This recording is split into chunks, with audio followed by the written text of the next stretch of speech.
tal? Muy buenas tardes, bienvenidos en esta ocasión al Coloquio del ICA. En este día contamos con la presencia de la doctora Amneris Chaparro, que nos presentará el coloquio ¿Qué tiene que ver el género con las ciencias aplicadas y la tecnología? La doctora Amneris Chaparro es doctora en Teoría Política por la Universidad de Exes. Es investigadora y secretaria académica del Centro de Investigaciones y Estudios de Género de la UNAM. Sus líneas de investigación son feminismos contemporáneos, el debate en torno al comercio sexual y el lugar del concepto de dignidad dentro de la teoría política feminista. Pertenece al Sistema Nacional de Investigadoras. Muchas gracias por estar aquí. Adelante. Gracias. Hola, buenas tardes a todas y todos. Muchas gracias, Beatriz, por esta invitación. Es una coincidencia que cuando ella me dijo, hay varias fechas, yo elegí el 11 de febrero, sin haberme percatado que hoy celebramos el Día Internacional de la Mujer y la Niña en la Ciencia. Entonces fue una muy afortunada coincidencia. Quiero agradecerles por venir el día de hoy a escucharme hablar, que es una de las cosas que más me gusta hacer, platicar de los temas que me apasionan.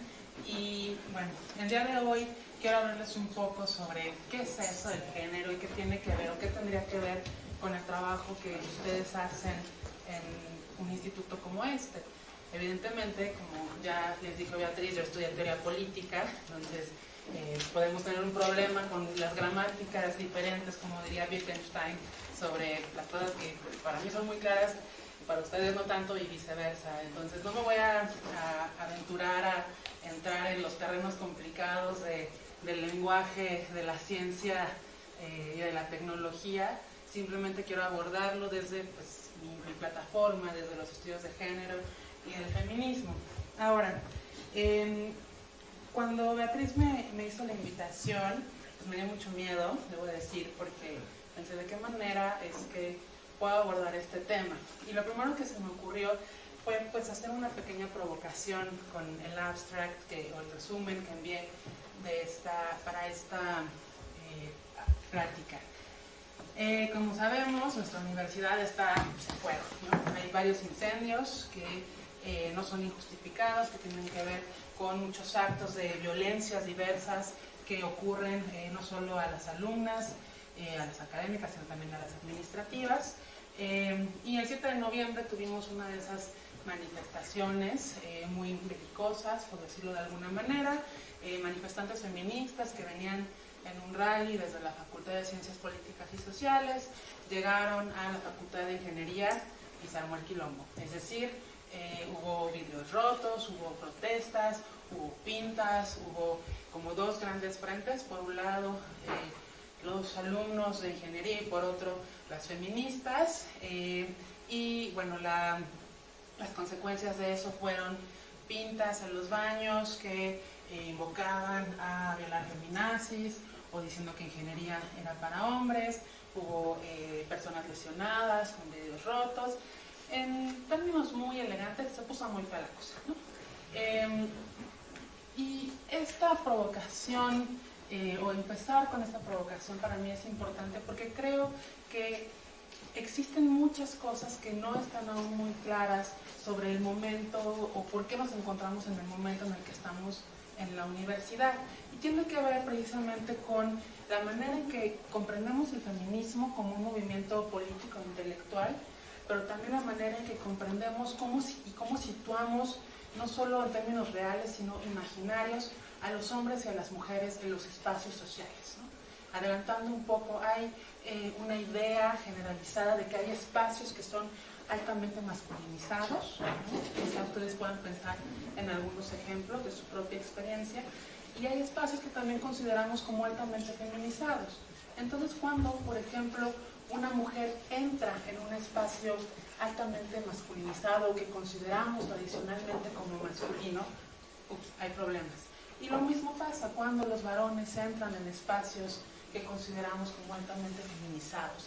Y lo que está detrás de eso es precisamente ideas específicas de la masculinidad y de la feminidad y de quienes las encarnan.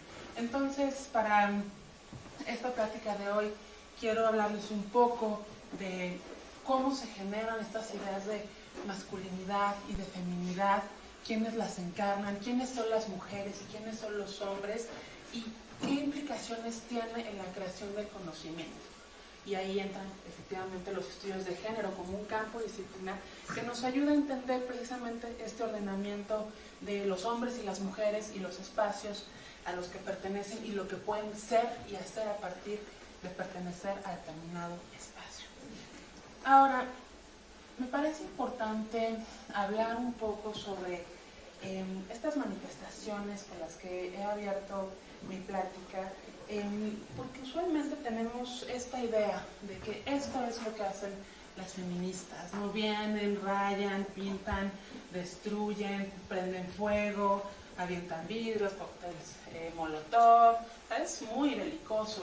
Sin embargo, me parece que esta narrativa, aunque es muy cierta y puede ser muy problemática y podemos discutirla, esconde cuáles son verdaderamente las reivindicaciones detrás del movimiento feminista, en particular el movimiento feminista estudiantil en México. El movimiento feminista está muy vivo.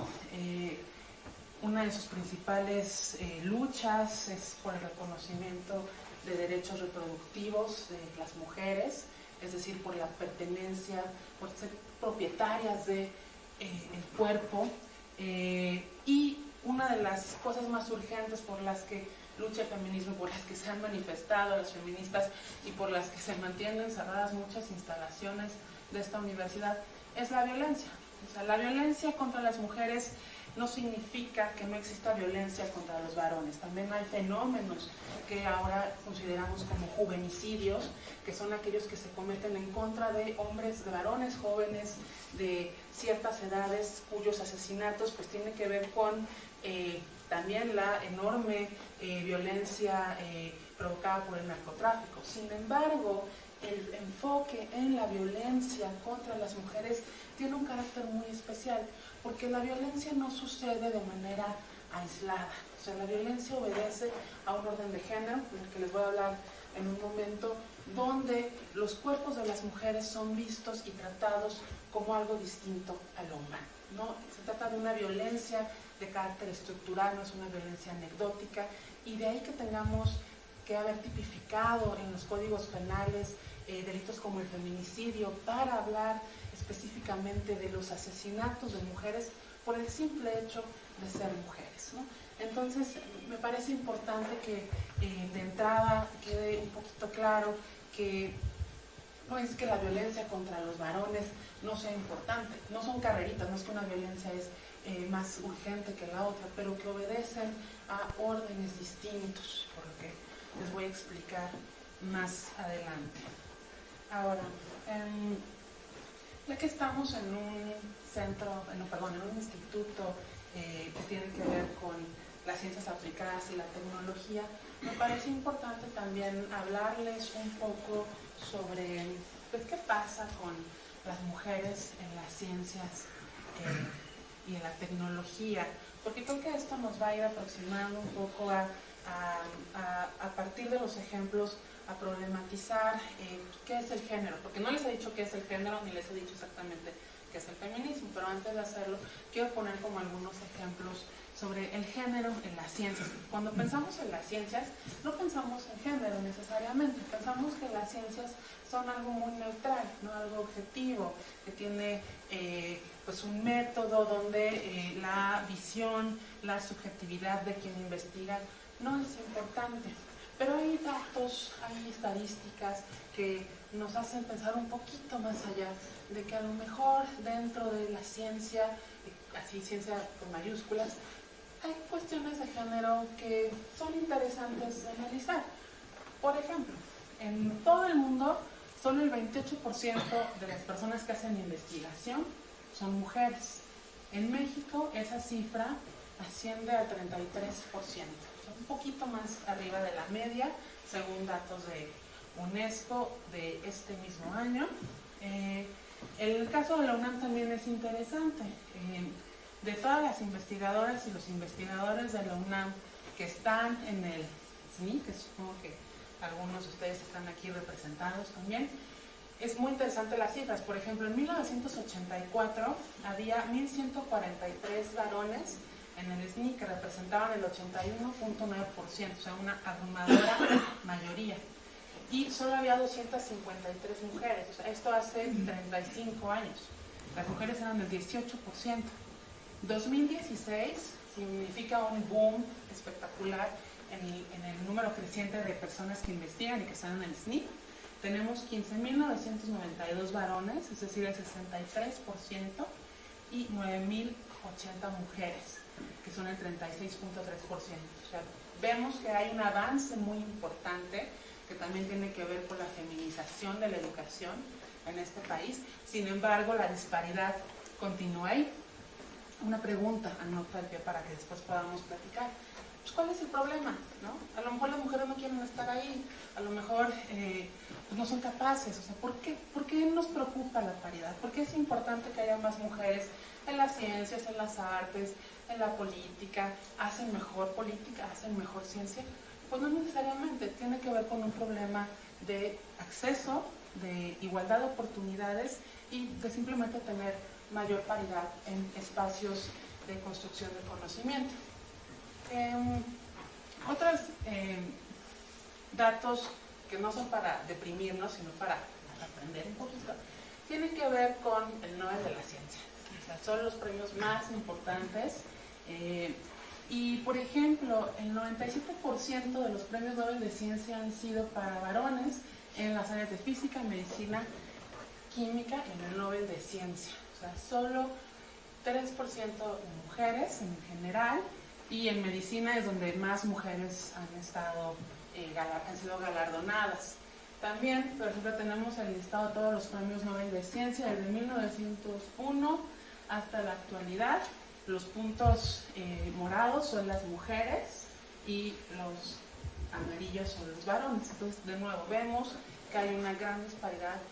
No es porque las mujeres no estén haciendo ciencia, sino que ahí hay que entender cuáles son los múltiples factores que explican que hayan tan pocas mujeres en la representación. Seguramente ustedes tendrán alguna idea, pero es importante aclarar que no podemos entender estos números, estas cifras, sin pensar en la categoría de género.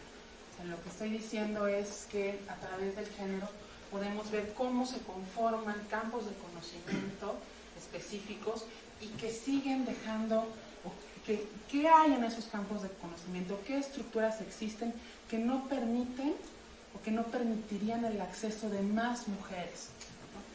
O no solo el acceso, sino el reconocimiento de más mujeres. Pues pensemos, por ejemplo, en este instituto, en nuestra universidad. ¿Cuántas mujeres rectoras hemos tenido? ¿Cuántas mujeres presidentas de la República hemos tenido? ¿Ha habido directoras en este instituto? Pero sí hay directoras o coordinadoras de unidades o de áreas de estudio. ¿Cuántas son? ¿Qué mayoría? ¿Quién tiene la mayoría, los varones o las mujeres? ¿Eso es un problema? ¿De qué tipo? ¿Por qué tendría que ser un problema? ¿Es un problema de la universidad? ¿Es un problema ético? ¿Es un problema de representación? ¿Qué hay ahí? Ahora, la poca presencia de mujeres en las ciencias o en los galardones como el Nobel no es la única manera en que podemos notar que existe una mirada o que existe un sesgo de género. También en la misma creación del conocimiento encontramos sesgos de género. Como les decía al principio, un poco para pues justificar mi ignorancia de lo que ustedes hacen, no voy a intentar hablar de ciencias aplicadas o de tecnología porque no es mi campo de conocimiento, pero sí puedo traer algunos ejemplos que creo que nos pueden ayudar a mirar los sesgos de género en la creación de conocimiento en las ciencias y en las tecnologías. Hay una investigadora feminista de la Universidad de Stanford, Lorna Schivinger. Ella tiene un proyecto muy interesante que se llama Gender Innovations, y una de las cosas que descubrieron en este proyecto es que el algoritmo de Google, ese buscador que todas y todos utilizamos, tiene enormes sesgos de género. Por ejemplo, aquí no se aprecia muy bien en la la imagen, pero si empiezas a escribir, el buscador te da como pautas de lo que estás buscando. Y ahí, por ejemplo, alguien puso a woman, y lo que el buscador genera es una mujer es el diablo, una mujer es temible. O sea, hay como muchos sesgos. Lo primero que te aparece es eso, que ahí dice, todas las mujeres dentro de sí mismas llevan una prostituta, ¿no? Entonces, cuando hicieron estos análisis del algoritmo dijeron, bueno, ¿por qué hay estos sesgos de género? También otra cosa que hicieron en este estudio de Gender Innovations fue usar el traductor de Google, y veían que siempre que ponían traducciones con la palabra she, ella, el traductor las cambiaba a él, por ejemplo. Entonces había de entrada ahí un sesgo marcado, y no es que el traductor de Google se haga solito, ¿no? Lo que investigaron es que fue un equipo principalmente conducido por varones quienes hacían estos desarrollos tecnológicos y tenían sus propios sesgos de género, y voilà, ahí está el resultado cuando nosotras utilizamos el buscador. Otros ejemplos, por ejemplo, tienen que ver con los artificios como Siri o como Alexa. Ha habido muchos casos de violencia contra Siri, por ejemplo. Recientemente se publicó un artículo donde a Siri se le dice eres una zorra, y Siri responde me sonrojaría si pudiera, ¿no? Entonces vemos que de cierta manera estas ayudas, pues no es coincidencia uno que Siri y Alexa sean sean nombres de mujeres, que tengan voces de mujeres, y que muchos usuarios, quizá también usuarias, generan formas de violencia contra ellos. Y otro ejemplo de la manera en que hay sesgos de género tiene que ver con, por ejemplo, la medicina y los cuidados en los hospitales. Por ejemplo, un estudio de la American Heart Association y de los National Institutes of Health en Estados Unidos dijeron que solo 39% de las mujeres a las que les da un infarto en un lugar público reciben resucitación, CPR, mientras que eso contrasta con el 45% de los hombres que sí reciben CPR. Y una de las hipótesis es que mucha gente en estos lugares públicos le da cosa, le da pudor tocar los pechos de las mujeres. Entonces es mejor que la señora sufra y a lo mejor se muera del infarto a acercarse y tocarla, ¿no? Estos son solo quizá unos ejemplos muy básicos, pero espero que ilustren un poco la manera en que los sesgos de género funcionan y operan en la creación de conocimiento, que es conocimiento de herramientas que usamos todos los días, ¿no? A lo mejor, bueno, a mí nunca se me había ocurrido decirle a Siri o a Alexa que es una zorra, ¿no? No sé si alguno de ustedes cuando están muy enojados también cometen actos de abuso contra la tecnología, pero a lo que vamos es que la tecnología nuevamente no se crea en un vacío. La tecnología también tiene que ver con quién la crea y quiénes son los grupos detrás de la tecnología.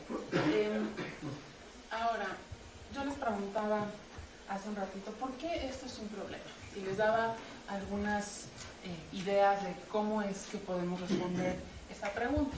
En primer lugar, estamos hablando de un problema de desigualdad, es decir, un problema que tiene que ver con un acceso desigual de las mujeres a los campos de la ciencia, a la educación científica y a la creación de conocimiento, pero también es un problema de representación. No es que las mujeres por estar en ciertos espacios van a hacer que esos espacios sean más bonitos o más pacíficos o más ordenados, no, al contrario, tiene que ver con que las mujeres en tanto seres humanos pues pueden ocupar o podrían potencialmente ocupar cualquier espacio.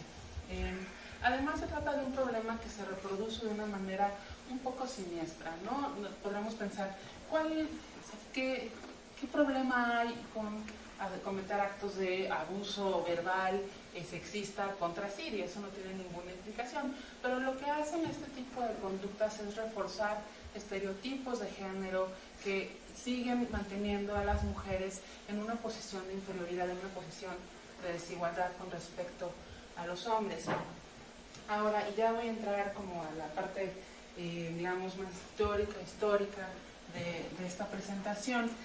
Para contestar por qué esto es un problema, tenemos que pensar en esa horrible palabra que es el feminismo, ¿no? Feminismo como movimiento político e intelectual. Y digo lo de horrible palabra de manera irónica porque me están grabando. El feminismo, ¿alguien tiene idea de cuándo surge el feminismo? ¿Desde cuándo hablamos de feminismo? 18. Hablamos de feminismo desde el siglo XVIII, es decir, 3 siglos de pensamiento feminista. El feminismo nace como una respuesta intelectual y política a el movimiento ilustrado. El movimiento ilustrado, que es aquel que rompe la historia entre la historia moderna y la historia antigua, y que propulsa las ideas de igualdad, de fraternidad y de libertad, es un movimiento que tiene muchos sesgos, sobre todo sesgos de género, porque al proponer que los seres humanos, como decía Kant, deben salir de la minoría de edad, pues ahora están hablando de ciertos seres humanos, sobre todo los varones, y no de todos los varones, están hablando del varón blanco, propietario, cristiano, heterosexual, que es el que puede ser libre, el que puede ser igual a los demás. ¿Y qué significa la igualdad? Significa el acceso a derechos políticos, a derechos económicos, a derechos sociales muy específicos. Entonces son las feministas, que en ese momento no se llamaban feministas a sí mismas, pero son las mujeres las que levantan la mano y dicen, aquí hay un problema enorme, porque están excluyendo a más de la mitad de la población del mundo. Entonces, ¿cómo podemos tener un proyecto que es el proyecto epítome de la modernidad cuando es un proyecto con graves inconsecuencias, ¿no? Es un proyecto con graves sesgos y que no los ve, sobre todo porque esos sesgos se alimentan en una idea muy específica de que las mujeres son algo diferente de lo humano. Pues el mismo Kant dice, pues sí, las mujeres pues tienen ciertas cosas, pero una cosa que no tienen es autonomía, ¿no? O por ahí el Schopenhauer decía cosas como las mujeres, esas criaturas con cabellos largos e ideas cortas, que nos parecen, ay, mira, qué chistoso, pero estamos hablando de un imaginario social reaccionario, antimujeres, porque las mujeres históricamente no han sido percibidas como seres humanos, son lo que Simone de Beauvoir más tarde en el siglo XX va a decir, son la otredad. Y como otredad, pues no tienes las mismas capacidades que el ser humano de razonar, de pensar. O sea, esta idea de que las mujeres se dejan llevar por las pasiones, que son irracionales, que su único objetivo en la vida es encontrar el amor, ¿no? Esta idea del amor romántico no es una curiosidad que surja también a partir del siglo XIX. Entonces son las feministas las que comienzan a empujar esta idea, estas críticas al proyecto moderno. Y la gran pregunta es, bueno, entonces, ¿cuál es el origen de la desigualdad entre los hombres y las mujeres, ¿no? Históricamente se ha dicho que hay esta gran división, que las mujeres son de Venus y los hombres son de Marte, que los hombres son los fuertes, los poderosos, los reyes, y las mujeres son lo contrario. El feminismo comienza a dar estas explicaciones, primero apuntando a una explicación política. Dice las feministas, tanto del siglo XVIII como las del siglo XIX, las sufragistas y las socialistas, el problema son que no hay acceso a los derechos políticos. En el momento en que las mujeres tengamos ese acceso garantizado en la ley, es que se nos va a tratar como iguales. Entonces, el siglo XIX es el siglo de las grandes luchas y las reivindicaciones para el acceso a la educación, al voto, a ser votadas, a la propiedad, a la herencia. Las mujeres no podían heredar, si quedaban viudas, en la herencia del esposo se iba al hermano o al hijo o al padre, el derecho a la custodia de los hijos. Eso fue el siglo XIX, una lucha constante de distintos frentes feministas con distintas preocupaciones, pero la principal era esa, tener derechos políticos y sociales.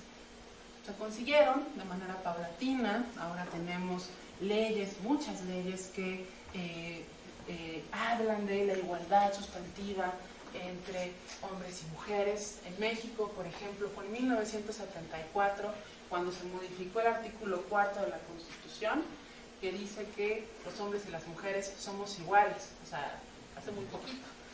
Las mujeres habían conseguido el derecho al voto en 1953, es decir, 20 años después ya aparece en la Constitución. Todas esas cosas son muy simbólicas, porque pues quién sabe qué éramos antes. Con todas estas reivindicaciones que pasan en la primera mitad del siglo XX, por ejemplo, es importante mencionar que el movimiento sufragista, que como el nombre lo dice, es un movimiento que busca que las mujeres puedan ser votadas, todas las sufragistas se murieron sin jamás haber votado. O sea, el primer país que aprobó el voto fue Nueva Zelanda en 1893, Inglaterra en 1918, Estados Unidos por 1916, Suiza en 1973. O sea, lo que estamos hablando es que las reivindicaciones pues llegan a partir de la primera mitad del siglo, durante la primera mitad del siglo XX, y también ahí comienza la entrada paulatina pero constante de las mujeres a las universidades. Eso va a ser muy importante porque tenemos de nuevo una entrada crítica a la forma en que se van a generar espacios de conocimiento. Y es justo a partir de estas intervenciones de mujeres educadas en las universidades que se dan cuenta que siguen siendo tratadas como ciudadanas de segunda clase, a pesar de que tienen derechos políticos. Es decir, la pregunta de cuál es el origen de la desigualdad entre hombres y mujeres no es una pregunta que se resuelva con los derechos políticos, no es una pregunta política. Entonces ahí empieza, es muy interesante que empiecen las intervenciones de filósofas como Simone de Beauvoir, de antropólogas, que dicen, hay algo en la forma en que está ordenada la cultura que hace que las mujeres ocupen ciertos lugares imaginariamente y que los hombres ocupen otros. Y curiosamente son los varones quienes ocupan espacios de prestigio, mientras que las mujeres ocupan espacios que no son tan prestigiosos, ¿no? Que también, y esto genera y reproduce desigualdades. Esto le llamamos la explicación cultural del origen de la subordinación entre hombres y mujeres. Aquí es importante mencionar también que es en los años 50 que se acuña el concepto de género, y curiosamente no lo acuña una feminista antropóloga o una filósofa como referencia. El segundo sexo, que es una de las obras, la obra cumbre de Simone de Beauvoir, pues no habla de género como tal, se asoma a la explicación cultural, pero no utiliza el término. El término género lo acuñó un médico llamado John Money. John Money era un médico practicante en los Estados Unidos que trataba sobre todo con pacientes intersexuados, es decir, con gente que al nacer presentaba ambigüedad genital. O sea, nace la criatura y dicen, no sabemos si es niña o niño. Entonces, en ese momento no había los suficientes avances para hacer análisis cromosomáticos, y lo que se decidía era, bueno, decía John Money a los padres de la criatura, pues mire, esto parece más bien un pene, entonces, una vagina alargada, entonces yo creo que es mejor que a la criatura pues la eduquen como niña, ¿no? O sea, le podemos hacer una vaginoplastia y pues ya le ponen un nombre de niña y la van a llamar como tal y se va a comportar como niña. Y lo que pasaba con muchos de los pacientes de Money es que de pronto en algún punto de la adolescencia veían que había algo extraño en ellos, ¿no? Que su asignación de género no correspondía con sus deseos, no correspondía con lo que ellos o ellas sentían. Entonces eso generó muchos problemas. Hubo muchos casos de pacientes de John Money que terminaron trágicamente en suicidio, pero eso le dio la pauta a John Money para decir, hay algo que es distinto al sexo de ascripción, a la biología, y a eso lo llamó género. En inglés la palabra es gender, que es muy distinta a la palabra genre, y en español tenemos solo la palabra género. Entonces cuando hablamos de género, de pronto la gente dice género musical, género cinematográfico, y cuando, por ejemplo, yo que estoy en el Centro de Investigaciones y Estudios de Género, pues nos dedicamos a este tipo de género, no al cinematográfico o al musical. En inglés la distinción es mucho más clara. Entonces, con los aportes de Money, lo que nos está diciendo es que hay una lectura cultural del cuerpo sexual. Es decir, cuando una criatura que nace con ambigüedad genital es imposible asignarle de entrada un género, él dice, esa asignación es una intervención humana. Entonces hace esta clara distinción entre la diferencia biológica y la diferencia cultural. Y aquí podemos extraer la siguiente conclusión, que por sexo nos vamos a referir a las características biológicas que distinguen a hembras y machos de una especie. Estamos hablando de la biología. La biología es muy importante, no nos podemos deshacer de ella. Pero el género nos habla de las características socioculturales que distinguen a varones y a mujeres de una sociedad. Aquí tenemos una intervención humana. Ya no estamos hablando de hembras y machos, estamos hablando de varones y de mujeres. Y otra cosa que también es muy importante es que estas ideas binarias, porque eso son, cuando hablamos de sexo hablamos de hembras y machos, pero realmente las configuraciones de las especies son mucho más complejas. Lo mismo cuando hablamos de género, hablamos de hombres y mujeres, pero la configuración es mucho más compleja. Esta es como una tradición de pensamiento dicotómica que no se agota en la realidad. Los mismos pacientes intersexuados son un ejemplo de ello. Por ejemplo, hay hasta ahora creo que una lista de 33 posibilidades cromosomáticas, es decir, no solo es XY y XY, sino que hay muchísimas más variantes, pero tendemos a pensar en estas dos grandes binarias, ¿no? Machos y hembras y mujeres y hombres. Ahora, este gran avance, este acuñar de la categoría género es muy importante para el feminismo porque nos permite entender la manera, como les decía, la sexualidad, el cuerpo sexuado, el cuerpo biológico es leído culturalmente. Entonces de ahí que identificamos que alguien es un varón, no solo porque tiene un pene, o alguien es una mujer porque tiene una vagina, sino que depende de muchas otras cosas que son atributos sociales. Es muy interesante, por ejemplo, en los niños muy pequeños. Los niños muy pequeños aprenden la diferencia de género antes de aprender la diferencia sexual.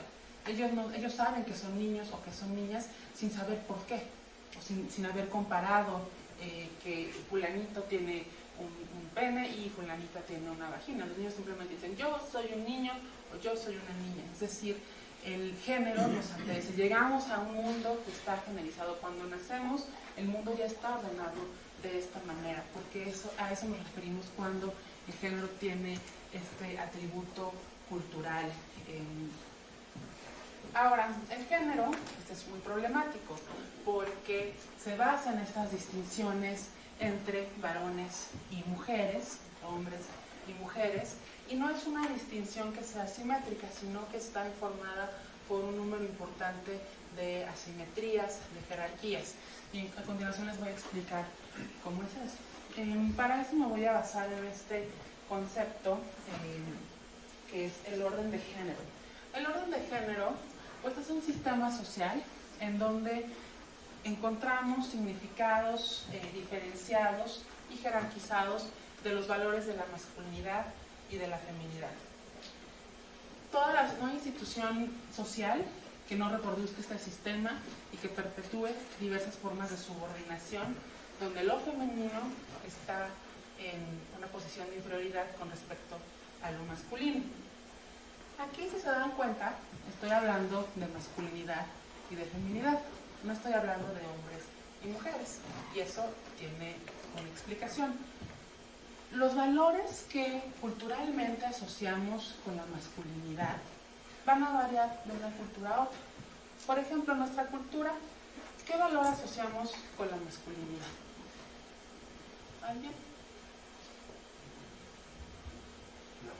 La fuerza. ¿Y qué valor asociamos con la feminidad?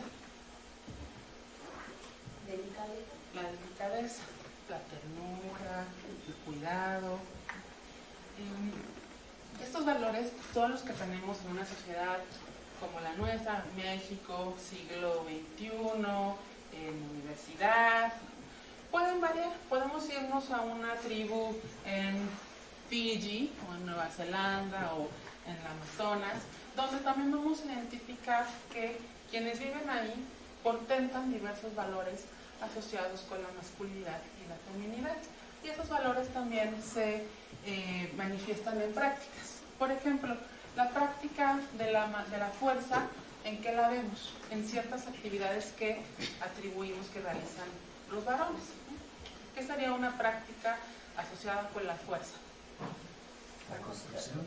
La construcción, por acá. ¿Qué más dijeron? Minería. La minería, a lo mejor las luchas libres, ¿no? Y con la feminidad, con la delicadeza, ¿qué prácticas asociamos? ¿Qué prácticas creemos que son típicas de las mujeres, de lo femenino? La cocina, cuidar, tejer,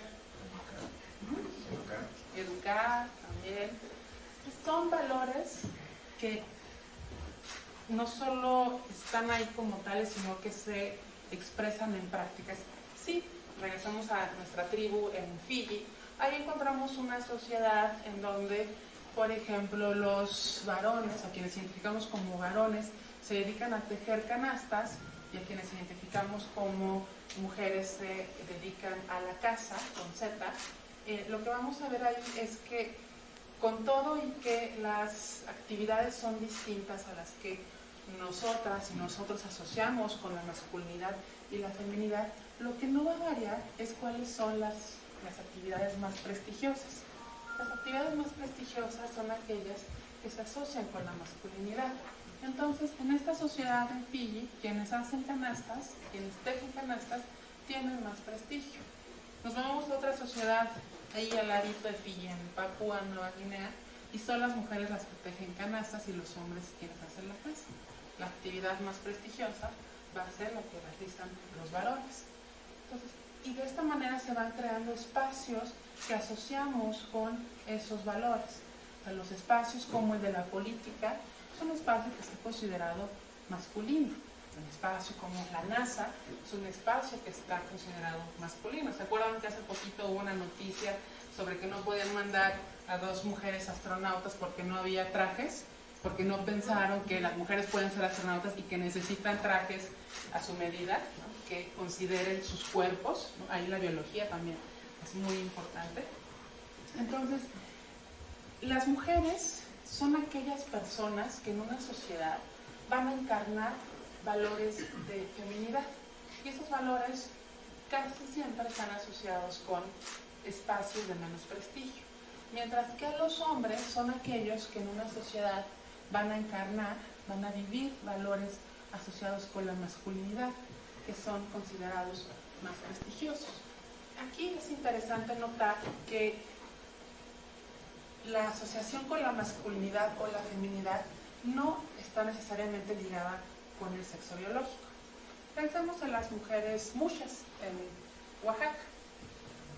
Son criaturas que nacen con cuerpo de varón y se les trata como mujeres y ocupan un lugar específico en la comunidad muxe. Podemos encontrar mucha literatura al respecto donde nos dicen que los muxes tienen una jerarquía, pero eso no es verdad. Los muxes tienen muchísimas restricciones. Por ejemplo, no se pueden casar, se tienen que quedar a cuidar a la madre. O sea, representan valores de feminidad independientemente de sus genitales. Lo mismo podría pasar con, por ejemplo, un hombre trans, es decir, una persona que encarna valores de masculinidad y que se asume a sí misma como un hombre, pero que tiene genitales femeninos, a lo mejor no se ha operado, etc. Es a partir de estos constructos que las sociedades organizan a las personas, o que organizamos a las personas como pertenecientes a ciertos espacios. Pues como les decía, lo masculino tiene que ver con la construcción del conocimiento, con los lugares de prestigio, con el ejercicio del poder, mientras que lo femenino tiene que ver con cuestiones que están más cercanas, por ejemplo, la naturaleza. Ahí hay una lectura interesante de los cuerpos de las mujeres como profundamente, irremediablemente cercanos a la naturaleza, porque las mujeres paran, porque las mujeres tienen menstruación, porque las mujeres amamantan, ¿no? Como si los cuerpos de los hombres no tuvieran atributos que también son biológicos y que tienen una carga específica, pero así entendemos la feminidad y la masculinidad. Y es a partir de estas pautas, de estos entendimientos, que se generan, que podemos hablar más bien de cómo llegamos a un punto en donde el género, aquí regresando un poco a donde inicié, el género tiene que ver con cómo construimos los espacios en donde hacemos conocimiento y cómo construimos el conocimiento mismo. Entonces, con esta explicación, espero que ya no sea tan extraño entender por qué el 60% de los científicos en este país son varones, por qué la ciencia está considerada un área masculinizada, por qué la ciencia es un área con prestigio, mientras que al 30% de las mujeres les sigue costando mucho entrar en esos espacios, y aun cuando entran ahí o son consideradas como intrusas o se descalifican sus conocimientos y la manera en que hacen ciencia. Aquí entonces tenemos al género ya no solo como esta explicación de las diferencias creadas socioculturalmente entre hombres y mujeres, sino como una categoría de análisis. De ahí que la perspectiva de género, que es una herramienta metodológica que todas las personas puedan utilizar en cómo hacen ciencia, sea tan importante, y ese es uno de los proyectos que la universidad, en los que la universidad tiene que seguir abonando, que existan planes y programas de estudio que consideren la variable género y a su vez como herramienta. Y finalmente quisiera hablar de las injusticias epistémicas con relación al género, ya que estamos en un instituto donde se crea conocimiento. Esta idea de las injusticias epistémicas es muy interesante porque nos habla de cómo el conocimiento, la gran intervención, una de las grandes contribuciones controversial del feminismo es precisamente decirnos que la manera en que canónicamente, históricamente se ha creado la ciencia tiene grandes sesgos de género, en tanto que las mujeres y los sujetos feminizados, es decir, los sujetos racializados, ciertos sujetos que no corresponden al canon del sujeto hegemónico, enfrentan grandes trabas para entrar en los espacios de creación del conocimiento. Y de ahí tenemos esa idea de una injusticia testimonial que ocurre cuando alguien es incapaz de generar conocimiento simplemente porque no se le permite el acceso. Y es lo que le sucedió a las mujeres durante siglos, ¿no? Por ser mujeres estaban impedidas de generar conocimiento. Pensemos, por ejemplo, en cuántas mujeres leen ustedes en sus asignaturas en la licenciatura, o pensemos en cuántos nombres de mujeres científicas podemos nombrar de memoria, que nos ha Madame Curie. Pensemos en las enormes faltas de evidencia, no porque las mujeres no hayan estado ahí todo el tiempo haciendo ciencia, pero tenían una categoría inferior. Por ejemplo, en el caso de la filosofía, las mujeres en la Edad Media no podían ser llamadas filósofas porque ese era un título que solo era para los varones. Las filósofas eran consideradas místicas, ¿no? Porque ese era su trabajo, era esta interlocución con Dios. Aunque era un trabajo filosófico riguroso, no estaba considerado. Entonces aquí de nuevo tenemos que pensar cómo se les ha impedido a muchas mujeres la entrada a dar su testimonio en espacios de conocimiento. Y finalmente la injusticia hermenéutica también tiene que ver con esta incapacidad de ciertos sujetos que por el simple hecho de ser quienes son, es decir, mujeres o hombres indígenas o personas discapacitadas, no son parte de la creación del conocimiento. No pueden crear significados, por eso la idea de la hermenéutica. No son bienvenidos, son vistos como intrusas, sus aportaciones no son consideradas, los sesgos de género no se toman como tales, se toman como la ciencia es neutral y en esa neutralidad de la ciencia hay un sujeto hegemónico que es a partir del cual se hace ciencia y deja atrás a otros sujetos, y entonces tenemos estos enormes sesgos en la creación de conocimiento porque no se permite una entrada.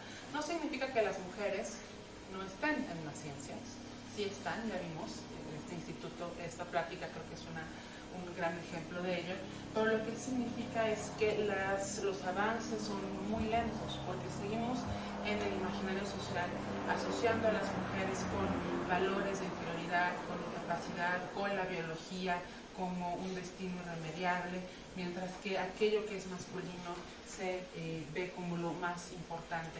Es para que las mujeres de pronto puedan entrar a ciertos espacios o se tienen que masculinizar o de plano renunciar a esos espacios. Y bueno, yo sé que he dejado muchas cosas en el tintero que quizá podamos hablar más adelante, pero simplemente para responder a la pregunta de por qué esto es un problema, porque las mujeres somos seres humanos y como tal podemos entrar en cualquier espacio y qué mejor que recordárnoslo hoy en el Internacional de las Mujeres y las Niñas en la Ciencia. Muchas gracias.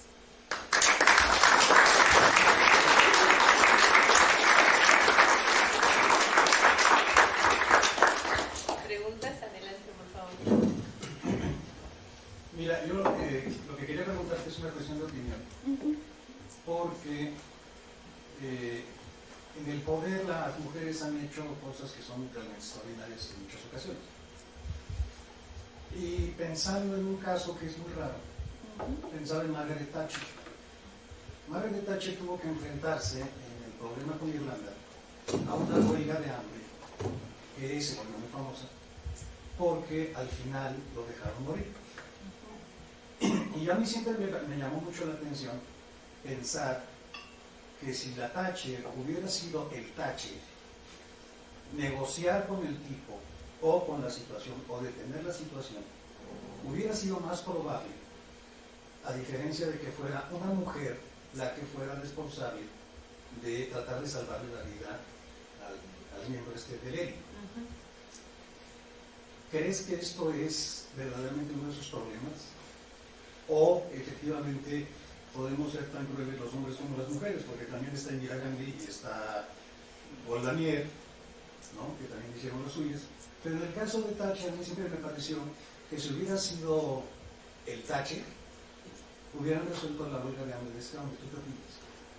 Si Margaret Thatcher hubiera sido Margarito Thatcher, no sé, no estoy muy segura. Creo que la figura de Thatcher es muy interesante porque ella por un lado no se asumía como feminista, por ejemplo, aunque fue la primera mujer primer ministra del Reino Unido. Y creo que más adelante en sus memorias se habló como de todas las cosas que enfrentó por ser mujer, ¿no? Me parece que tampoco es una coincidencia que se le apodara la Dama de Hierro. Creo que mi idea más bien, y aquí pensando un poquito en voz alta, es que muchas veces las mujeres no podemos ganar. O sea, hagas lo que hagas, siempre va a haber un problema en cómo ejecutas las acciones, ¿no? Entonces acá, si Margaret Thatcher hubiera resuelto la huelga y este señor no muere, algo lo hubieran encontrado, ¿no? Hizo algo mal, se doblegó, no fue lo suficientemente ruda, no es la Dama de Hierro. Y la historia nos dice que no es lo que pasó, que lo dejó morir. Entonces, de nuevo, es culparla por esa muerte innecesaria. Así como Margaret Thatcher hizo cosas terribles en el modelo político que sigue arrastrando la Gran Bretaña hasta ahora. Entonces, yo no estoy tan segura que o sea, el género es un componente muy importante ahí, ¿no? Pero no creo que haya sido el componente resolutivo, porque habría que indagar un poquito más sobre la manera en que el ejército irlandés, el ERI, pensaba el género. Son un ejército muy conservador también, con sus propios sesgos. No estoy tan segura, la verdad, pensando en voz alta. Pensando en las huelgas de Gandhi, ¿no? Por ejemplo. ¿En qué sentido? Pues de que Gandhi estaba enfrentado a un gobierno inglés basado de hombres, y ahí la relación con ellos fue tratar de evitar que se muriera. Pero ahí, ¿No? Y en este otro caso, pues lo dejan morir. O sea, yo sé que es una circunstancia complicada, porque además el momento en el que ocurre es un momento muy violento en la Gran Bretaña. Pero siempre me ha quedado la duda de si ella no tenía más salida que dejarlo morir. no sé, habría que investigar más a fondo el caso. El caso de Gandhi también es interesante, porque Gandhi no era el prototipo de hombre, de varón hegemónico, o sea, venía de la colonia, entonces esa era una afrenta anticolonial, ¿no? Y bueno, al final se murió. También creo que tenía que ver mucho con la figura de Gandhi en sí misma, ¿no? Como esta figura pacífica, reconciliadora, o sea, la lectura de los mensajes. Hay como muchos factores que influyen en eso, ¿no? Y en el caso de Thatcher también hay que decir que la prensa, había una prensa muy conservadora en Gran Bretaña que aplaudió profundamente todas las acciones de Thatcher, y una prensa mucho más de izquierdas, por decirlo de alguna manera, que condenó terriblemente a Thatcher. Entonces, o sea, el factor género es muy importante, no podemos obviarlo, pero yo no sé si sea lo que hubiera decidido la suerte de los huelistas. ¿Alguna otra pregunta? ¿Comentarios? Quedamos impactados. ¿Habría en México algunos problemas particulares para evitar el acceso de las mujeres a las posiciones de prestigio? Hay muchos. Yo creo que pensemos un poco en la violencia, género, que ya es un tema en el que no pude profundizar. La violencia es una reacción contra el avance de las mujeres en distintos espacios. O sea, la violencia no nace en espontáneo, sino que es una práctica que busca mantener a las mujeres en su lugar. Ahí es muy interesante, por ejemplo, pensar en los feminicidios que comenzaron en Ciudad Juárez. Eran vistos como crímenes ejemplares, porque el punto del feminicidio no era nada más mató, violó, robó a la mujer, sino era dejar los cuerpos exhibidos, ¿no? Por eso se les llamaba crímenes aleccionadores. Si no te comportas de acuerdo a los mandatos de la feminidad, que son A, B y C, es decir, las mujeres no deben salir a trabajar noche, las mujeres no pueden beber, las mujeres no deben usar minifalda, las mujeres no esto te puede pasar, ¿no? Entonces creo que hay distintas formas en que la violencia opera. Aquí hablo del feminicidio como, digamos, la manera más trágica de violencia, ¿no? La más dramática, pero hay otras formas que también lo impiden, por ejemplo el acoso, el hostigamiento, simplemente el arrastrar en el imaginario social que una mujer no puede estar en ciertos puestos de poder porque tiene que cuidar a los hijos, porque tiene que ir por los niños a la escuela, porque es muy emocional, ¿no? Entonces, son esos tipos de justificaciones que nos parecen muy naturales, muy normales, y que no cuestionamos en los varones. Porque cuando llega un director o un presidente, nunca se le pregunta, ¿y tú cómo, señor presidente, equilibra su vida personal? ¿Cómo hace con sus niños? Porque se asume que hay una mujer que está haciendo eso, mientras que para, por ejemplo, las mujeres en la investigación es una doble carga, porque se asume que pues, tienes que estar ahí el día con el SNI, pero también tienes que estar viendo y que ir a la papelería por la monografía del niño, o ir al festival del Día de las Madres, ¿no? Entonces creo que hay muchos obstáculos simbólicos y reales que hacen que las mujeres no quieran acceder al poder, o que no quieran el poder para usarlo bien o mal, sino que les dicen de entrada, este es un espacio que no está generado para ti, O sea, no hay lactarios en el edificio, no hay lugar para que cambies los pañales de tu hijo, las horas de las guarderías son insufribles, no es posible que tú puedas conciliar ir a dar tu clase y después tener que recoger al chiquillo en el CENDI. O sea, son muchas estructuras que operan de una manera muy natural, ¿no? Y es justo con la entrada de las mujeres que nos empezamos a dar cuenta cómo está diseñado el espacio a partir de una mirada masculina. Por ejemplo, en la Academia Francesa de la Lengua siempre estuvo dominada por varones y la primera mujer en entrar fue una escritora que se llamaba Marguerite Yourcenar. Entonces llega Marguerite, se clase igual, la primera mujer, y quiero ir al baño. No, pues no hay baño, no había baño para mujeres, porque era un espacio para varones. Entonces ya hicieron ahí un cubículo y ni siquiera le pusieron baño, le pusieron Marguerite Yourcenar, porque era la única persona que lo ocupaba.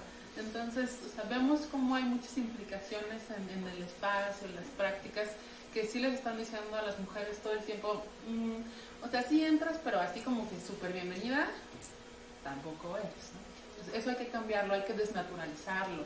Eso es lo que nos da una mirada de género, ¿no? O sea, piensen, yo no sé qué tipo de investigaciones hacen, bueno, vi algo en sus páginas, pero no entendí mucho, pero piensen más o menos, esto tiene hay algo de género aquí, o en sus clases, cuando hacen un programa, ¿cuántas mujeres están poniendo como autoras? Todas esas cosas importan, tienen un peso simbólico. Dentro de todas las problemáticas, ¿cómo ves la visión que tiene la propia mujer sobre su propio género? Bueno, o sea, yo no hablaría de la mujer, hablaría de las mujeres, porque no hay una sola mujer que condense a una variedad inmensa de pensamientos, de posturas, de ideales, ¿no? Creo que es muy interesante. Sin embargo, la pregunta es muy interesante porque, por un lado, muchas mujeres, podemos decir que hemos internalizado formas muy específicas de subvaloración del propio trabajo, ¿no? De normalizar ciertas cosas, o de esta idea de yo puedo hacerlo todo, ¿no? O sea, puedo cocinar, puedo correr por los niños, puedo hacer mi investigación, puedo dar mi clase, ¿no? O sea, creo que también ahí hay un ímpetu en algunas mujeres, no en todas quizá, pero que nos habla de la manera en que interiorizamos estas estructuras de poder y que también las mujeres las normalizan. Aquí es muy importante remarcar que identidad de género no significa conciencia de género.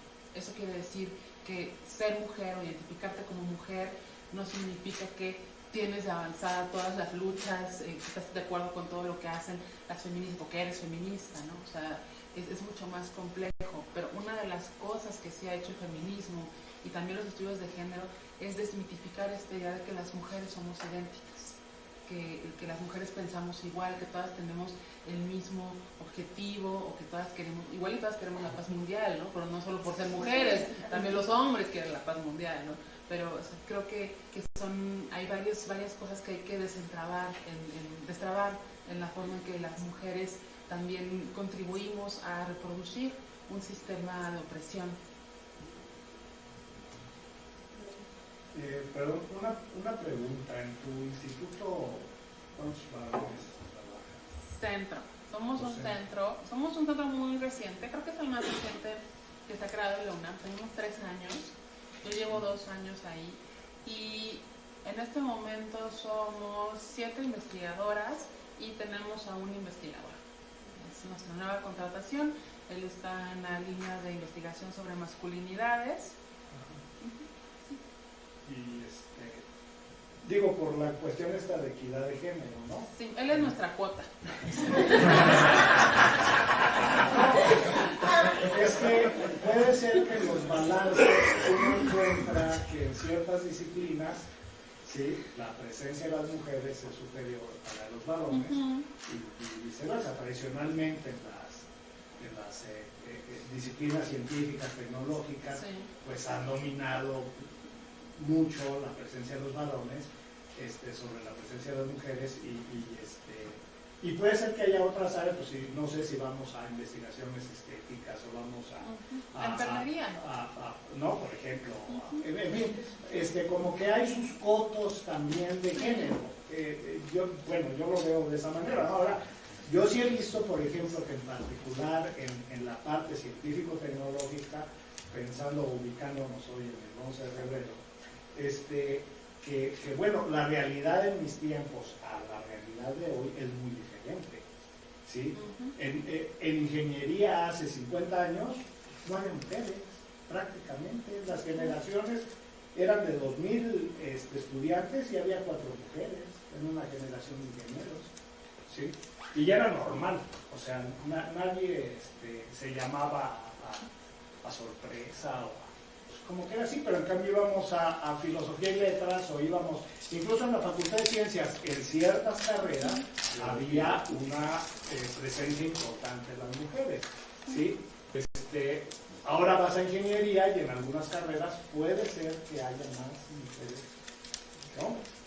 ¿Sí? Inscritas. Entonces, están cambiando, las cosas están cambiando mucho y eso yo creo que eventualmente se va a reflejar en esos porcentajes. Bueno, se viene reflejando, digo, porque en pocos años se ha visto cómo va creciendo la población de mujeres en la parte científico-tecnológica, pero además hoy las mujeres también pues están en otros ámbitos. O sea, hoy hay mujeres en el ejército, bueno, siempre las ha habido, pero quiero decir, haciendo funciones que antes estaban reservadas para los varones, ¿no? Hay mujeres policías, hay mujeres bomberos, no sé, donde antes roles exclusivamente masculinos, hoy los desempeñan las mujeres y además los desempeñan, creo, bastante bien, o sea, vamos, sin diferencias notables, ¿no?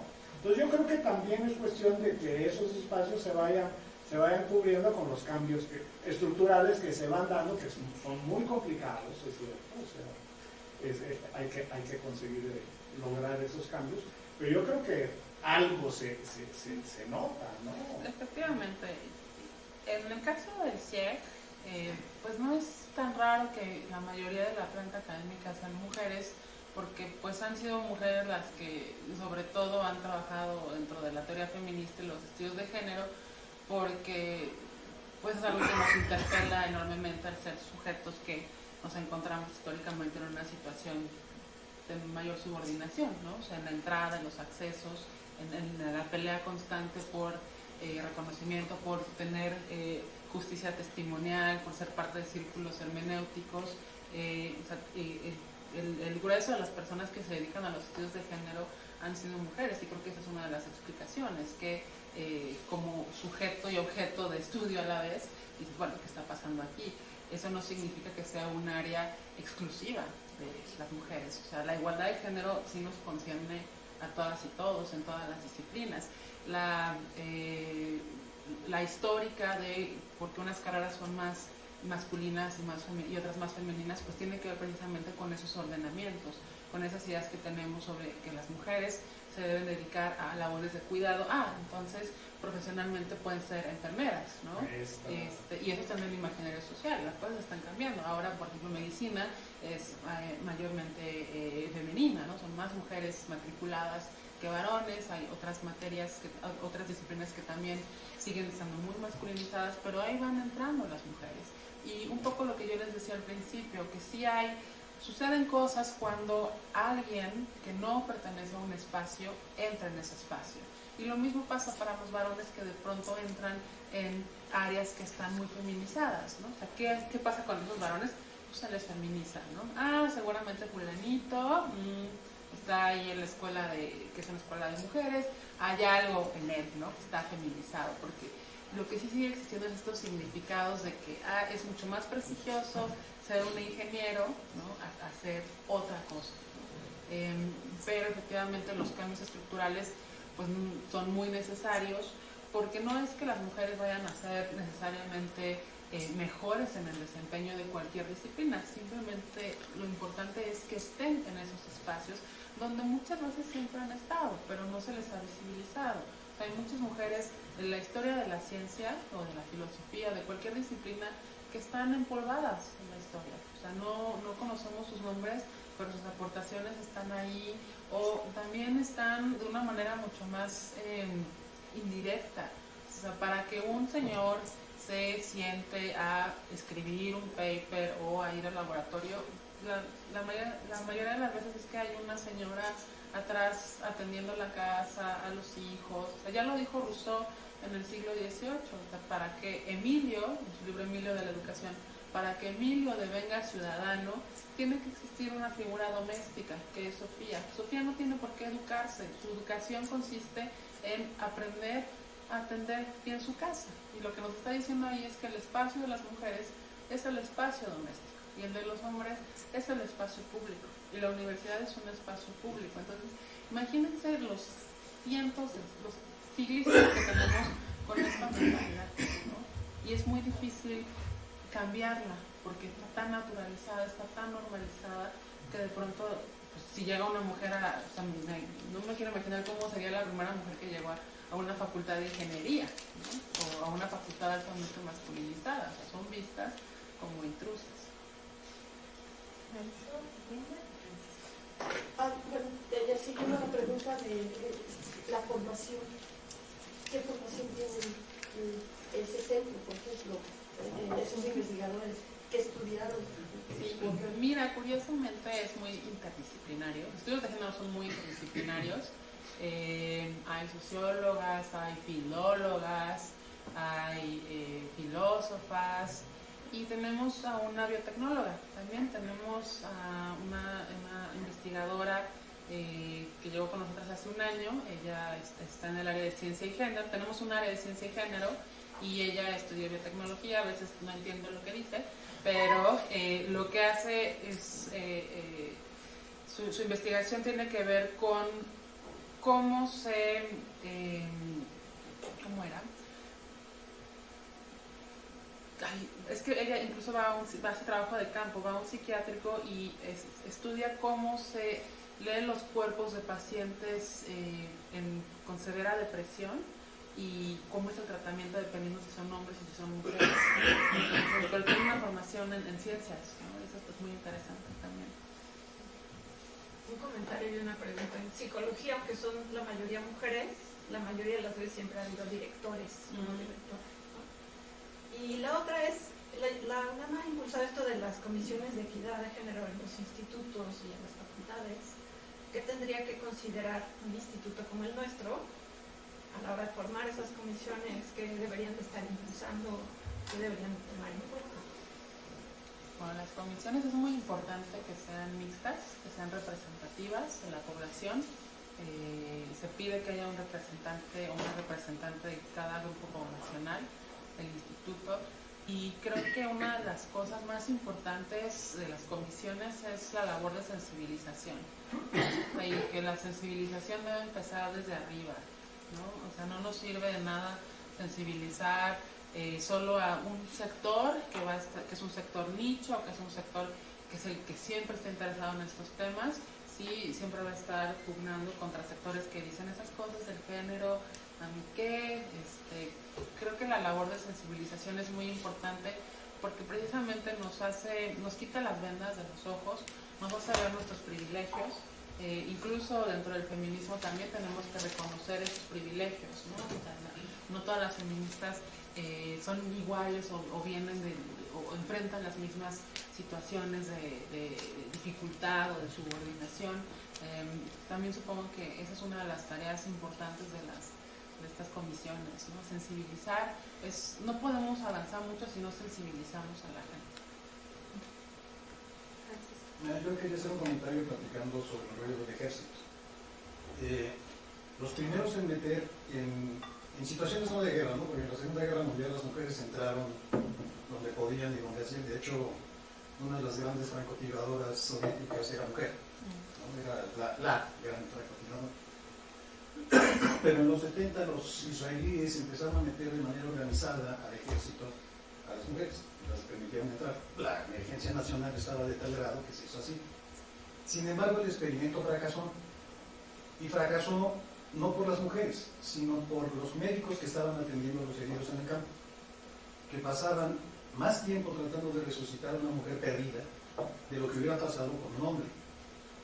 eso fue muy divertido porque eso fue lo que hizo que el ejército israelí retirara a las mujeres del frente, porque estaban de alguna manera no siendo atendidas en la equidad que tendría que haber herido. Un herido de muerte, un médico de estos llega, lo reconoce, lo marca y se va, ¿no? Y con la mujer no, se quedaba a tratar de salvarlo, dejando que se pudieran haber muerto otros que sí podían haber sido salvados.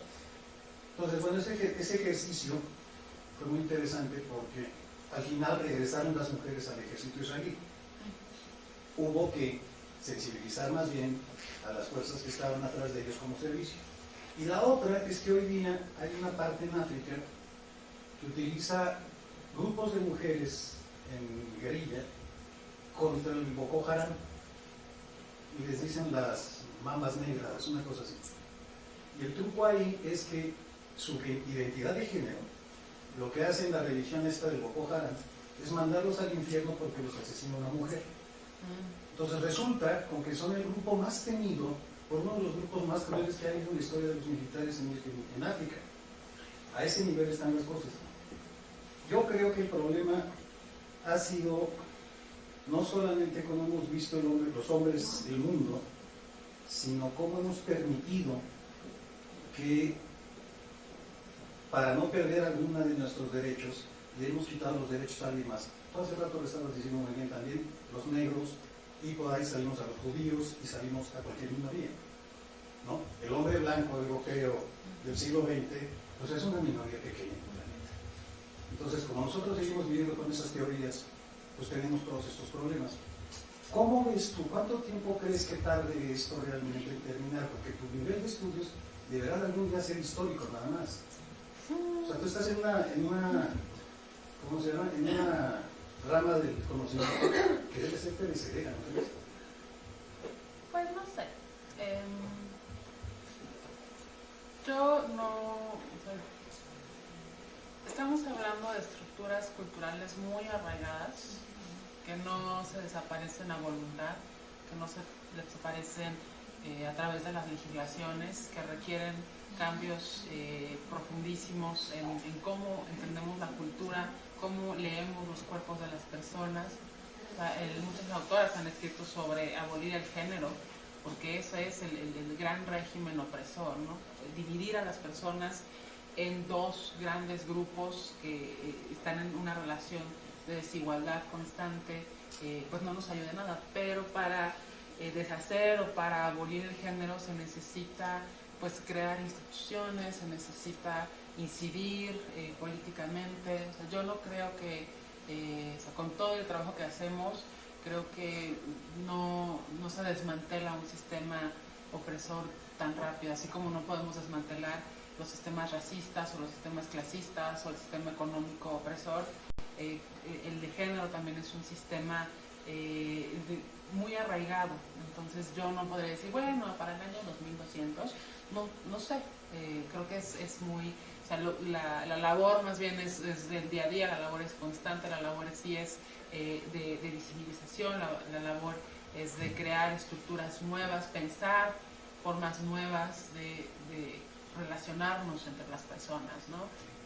Pero incluso ejemplos como el que mencionas de estas mujeres combatiendo el Boko Haram, pues es muy interesante ver que a las mujeres o se les atribuyen estas características infrahumanas o sobrehumanas, ¿no? Pues es una hechicera y si me mata, entonces... Y lo mismo pasa con gente en otros países que dicen, si me inmolo quiere decir que en el paraíso voy a tener 7 vírgenes, o si tienen relaciones con niñas pequeñas se van a curar de SIDA. O sea, esta idea del pensamiento mágico también está muy informada por sesgos de género que nunca ponen a las mujeres en una situación de igualdad, ¿no? O sea, siempre están o arriba, como la Virgen María, o abajo, ¿no? Como María Magdalena. Entonces, esa es la lucha que tenemos que librar todo el tiempo con los significados culturales, y destrabarlos no es tan fácil. O sea, quisiera tener una respuesta mucho más optimista. Entonces, una manera para comenzar a atacar ese problema es atacar el concepto de otredad que mencionaste al principio de la plática, ¿no? ¿Qué es la otredad? La otredad es una forma de entender cómo las mujeres como grupo social han sido entendidas como aquello diferente de lo humano. Cuando dices que las mujeres son seres humanos, pensamos, obviamente son seres humanos, o sea, nos vemos, son de carne y hueso, están ahí, ¿no? A menos que sean robots, pero son seres humanos, eso es una obviedad.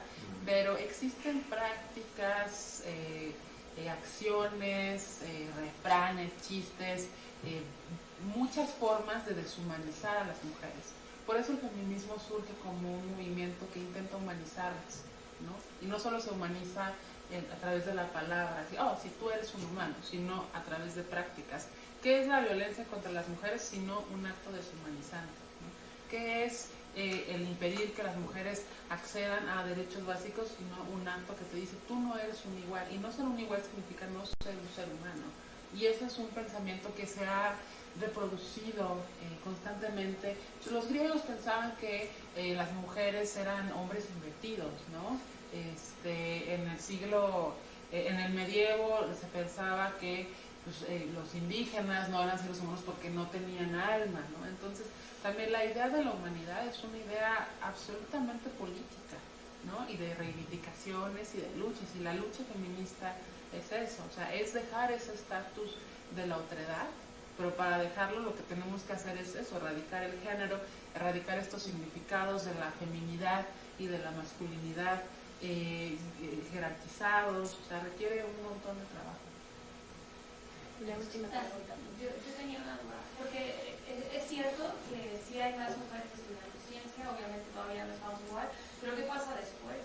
¿No? O sea, porque yo no siento que todavía, después de X número de años, se vea reflejado, por ejemplo, en los trabajos, justo porque no solamente enfrentas el hecho de que puedes estudiar, porque ahora no solamente las mujeres, sino también en todos los estratos sociales, pues ya hay más acceso a la educación, pero ahora, para trabajar, pues creo que es un poco de lo que hablabas, de que no están hechos los espacios para que podamos estar todos y todos tengamos las mismas comodidades, ¿no? O sea, bueno, hay varios problemas y yo pienso que falta todavía mucho trabajo que hacer, ¿no? Sí, efectivamente, esa es la gran paradoja de la universidad del día de hoy, que es un espacio ya muy feminizado, no sé, la matrícula es en su mayoría femenina, y eso no se traduce en acceso a espacios de poder, y ahí lo que tenemos que pensar es que la igualdad de género cuesta, y cuesta dinero,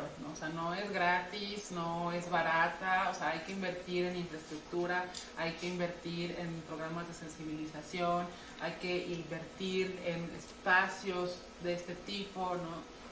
Y hay que pues, desconfigurar un poquito esas lógicas de las mujeres están en la universidad mientras se casan, o estando en la universidad tienen que llevar dobles o triples jornadas. O sea, la igualdad no es nada más el acceso, sino que también requiere una reestructuración al interior de la universidad, pero también afuera de la universidad, ¿no? O sea, también ahí es muy importante que los varones también se sensibilicen, que no digan, yo le ayudo a mi esposa en la casa, sino que digan, es mi deber también, ¿no? O sea, yo trato a mi esposa de manera igualitaria, ¿no? O sea, la veo como una igual, y eso, o sea, sí implica pues renunciar a ciertos privilegios, ¿no? También es un proceso de autorreflexión, pero que no se agota o no debe agotarse en la incidencia individual, o sea, sino que también tiene que ser estructural, porque esa es la gran paradoja. Las mujeres están muy capacitadas, pero no llegan a los altos puestos de poder, ¿no? Algo está pasando ahí. Es que en algunos países que en principio irían un poco más avanzados, pues están haciendo los permisos como me he encontrado con muchas personas que dicen, bueno, es que si tienes a dos personas igualmente capacitadas y todo, ¿a quién contratas? ¿A una mujer o un hombre? Si fuera tu dinero. Y yo, bueno, pues a mí me da igual dependiendo, ¿no? De varias cosas, pero ahí pues la respuesta de los hombres es como al hombre, el hombre nunca me va a pedir maternidad, ¿no? Y bueno, y en países como un poco más avanzados, pues ya están obligando a que la gente, las personas, todos tomen permiso, ese tipo de permisos, ¿no? Que hay gente que puede decir no tener hijos y ya, pero como que esa es la primera excusa para que no puedas contratar a una mujer. Sí, es que los sesgos de género están ahí. Hay muchos ejemplos interesantes. En las orquestas se solía, eran mayoritariamente masculinas, entonces se comenzaron a hacer audiciones en ciego, es decir, ponían una cortina para que quienes hacían la audición no vieran a quien audicionaba, pero era muy chistoso que no pusieron una alfombra, entonces cuando iban las violinistas se escuchaban los tacones y nunca las contrataban hasta que alguien dijo, hay que poner una alfombra, ¿no? O sea, ahí están los sesgos de género todo el tiempo, ¿no? Y operan de una manera tan natural, tan suavecita, tan ligera, que no los notamos y los tenemos y los practicamos todo el tiempo. Bajo esta misma línea de pensamiento, ¿tú aconsejarías a los que somos, por ejemplo, estamos frente a grupo, ¿no? Hablar abiertamente de estos temas, ¿no? Por ejemplo, en mi caso, que yo he ejercido de ingeniería, me llamó mucho la atención la anécdota que contaste de la escritora francesa, que no tenía baño. ¿Qué crees que en México, en las plantas, si eres ingeniera, pues no hay baño de mujeres? O sea, hoy por hoy es real, no hay baño para mujeres. Te tienes que ir hasta la secretaria para que te la llave de plata. Esto se debe de hablar en clase, es decir, a ver, chicas, ustedes le van a contar a un México machista, por lo menos ese es por supuesto mío. Yo no lo hago porque pienso que es percepción, claro, lo que he visto, pues no, pero no de pronto entra uno como en una disyuntiva, decir, bueno, ¿y qué tal si es lo que piensa la profesora y no es algo a lo que tenemos que preparar las chicas? O sea, ¿qué se hace? Es muy interesante que cuando el movimiento feminista de los años 70, el movimiento feminista de los años 70 comienza como un pequeño grupo, un petit comité, o sea, unas mujeres, sí, educadas, blancas, americanas, se reunían a platicar y hablaban de sus problemas de violencia. Y lo que vieron ahí es que el problema que ellas pensaban que era único e individual, era un problema compartido, que sufrían violencia en la casa, que sufrían violencia en el trabajo, distintas formas de acoso, que sufrían violencia en las calles, ¿no? Entonces dijeron, esto no soy yo, esta no es solo mi responsabilidad, o sea, no me violentan porque me he visto de minifalda, porque me he puesto el pantalón todo el tiempo, o sea, hay algo, y es esta idea de que hay algo en la cultura, en cómo está configurada, que crea estos procesos de desigualdad entre las mujeres. Entonces, si no hubiera sido por esa intervención de estas feministas que de pronto vieron que un problema individual pues era realmente un problema social, o sea, de ahí el lema de lo personal es político, ¿no? Para el feminismo. Entonces yo creo que no es que no es que quieras marcar una pauta a las alumnas o ponerlas sobre aviso, simplemente creo que también es muy importante que hables de tu experiencia como una mujer que está en un espacio muy, muy masculinizado, ¿no? Y no es, y ahí, o sea, creo que en esta narrativa lo que vemos es que no se trata de un problema individual, y ahí es lo que hay que distinguir, ¿no? ¿Es un problema individual, es un problema mío, o es un problema estructural, ¿no? Y o sea, ahora lo que dices, creo que es un problema estructural, que no haya baños para mujeres en las plantas, que otro, o sea, es un gran ejemplo, es muy triste, pero es un gran ejemplo de cómo opera una profesión en específico, que si está diciendo, pues aquí no hay mujeres, ¿no? Y yo, o sea, yo si fuera alumna de ingeniería, pues agradecería eso. Entonces, mi opinión no necesariamente un consejo. La última, ahora sí. ¿Qué opinas de la propuesta de Hartman Diego sobre el cambio de Es una tontería. Sí, es una propuesta que obviamente no tiene una mirada de género, que no entiende el fenómeno social que es el feminicidio. Como les decía muy al principio, no es que a los varones no los asesinen, pero el asesinato sistemático de mujeres por ser mujeres y la manera en que ocurre, o sea, nos habla, es una expresión del orden de género, es una expresión de querer mantener un orden de desigualdades, es una expresión de querer aleccionar a las mujeres que se portan mal, ¿no? Entonces sería gravísimo, no, espero que no suceda, pero sería gravísimo que eso avanzara en la legislación. Necesitamos esa tipificación del delito, porque la violencia contra las mujeres siempre ha existido, ¿no?